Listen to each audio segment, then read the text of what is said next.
Tadi kalau Imam Malik duduk sini, dia dengar Haji Rahman bagi salam 3 kali, bid'ah juga. Imam Malik punya kaedah macam tu. Apa orang Madinah tak buat, tak ada dalam hadis, bid'ah.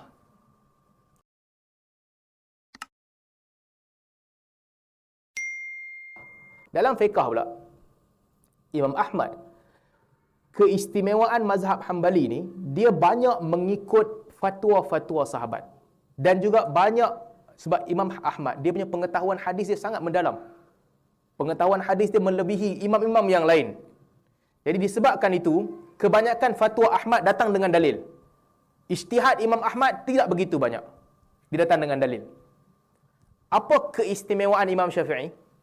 Mazhab Syafi'i? Mazhab Syafi'i, keistimewaannya adalah menggambarkan apa yang dikehendaki daripada syarak. Itu hebatnya Imam Syafi'i. Bila Imam Syafi'i menilai fatwa sahabat, Imam Syafi'i akan nilai fatwa ni mereka buat ni kerana mereka ikut Nabi ke, ataupun kerana itu penilaian mereka sendiri yang kita boleh berbeza. Ini kelebihan Imam Syafi'i. Kalau hadis tu dhaif, Imam Syafi'i tolak. Bahkan hadis yang sahih sekalipun, Imam Syafi'i akan nilai hadis tu. Hadis ni Nabi buat, kenapa Nabi buat hadis ni? Adakah sebab Nabi nak suruh kamu ikut begitu? Ataupun sekadar nasihat sahaja? Imam Syafi'i dia ada kelebihan. Dia tahu angle nak melihat hukum syarak. Contohnya kan, kencing berdiri. Hadis kencing berdiri. Ada hadis Nabi larang. Ada hadis para sahabat meriwayatkan ketika mereka keluar bermusafir, Nabi jalan jauh daripada mereka, Nabi buang air dalam keadaan berdiri.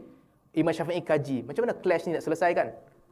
Itu yang Imam Syafi'i kata, adabnya duduk lebih baik. Jadi nasihat suruh duduk itu adalah nasihat di sudut adab, bukan hukum syarak yang wajib. Tapi kalau dalam keadaan tertentu, berdiri lebih mudah, boleh berdiri, tak ada masalah. So Imam Syafi'i punya kemahiran adalah untuk melihat hadis-hadis ni, apa yang Nabi SAW nak sampaikan.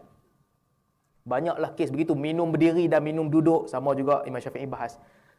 Imam Malik pula, kelebihan Imam Malik, nanti kita akan baca lanjut bila kita bincang pasal Imam Malik. Kelebihan dia, dia mengikut apa sahaja yang dilakukan orang Madinah.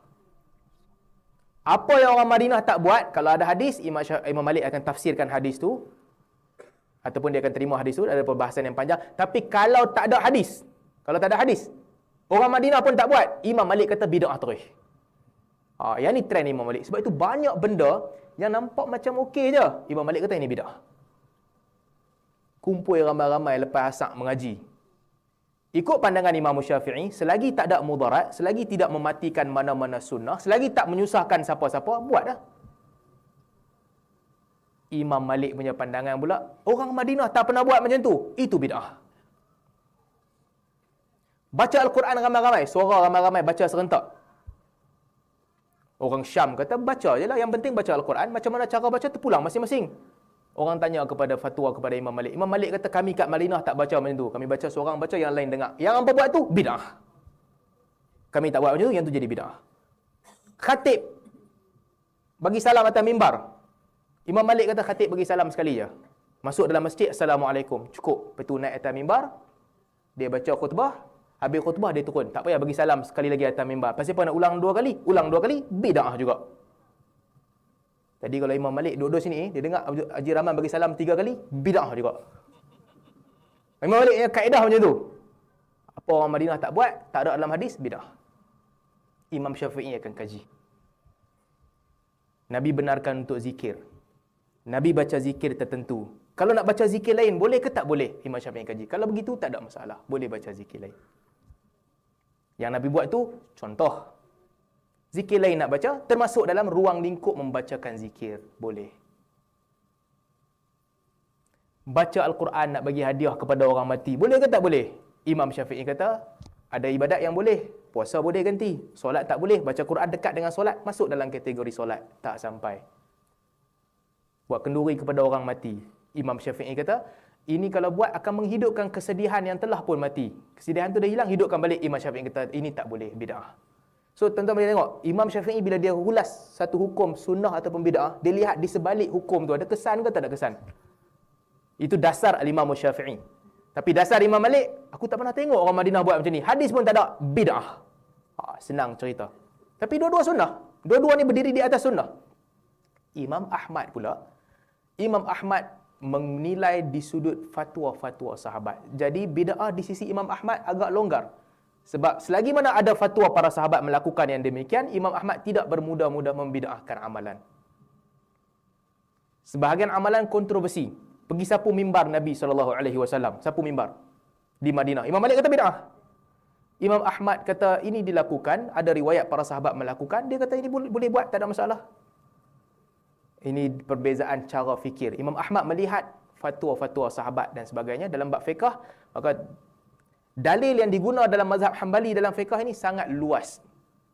Sebab dia mengambil fatwa sahabat, dijadikan asas untuk keluarkan hukum. Dan kalau tak ada fatwa sahabat, Imam Ahmad pakai istishab. Istishab ni stay dengan hukum asal selagi tak ada perubahan. Ini kaedah penting juga. Kalau benda tak ada hukum kan, benda-benda baru banyak duk mai. Jadi fatwa kaedah Imam Ahmad adalah istishab, kekalkan hukum asal. Hukum asal macam mana? Makanan baru kalau orang reka, daging baru, tiba-tiba daging baru, binatang kita tak pernah jumpa. Tak pernah jumpa daripada zaman bila, baru jumpa tiba-tiba.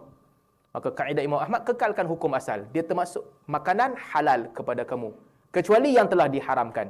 Kalau tak termasuk dalam kategori yang diharamkan, dia bukan binatang buas yang pakai kuku dia untuk tangkap, tak ada masalah, dia jadi halal. Ini namanya istishab, kekalkan hukum asal.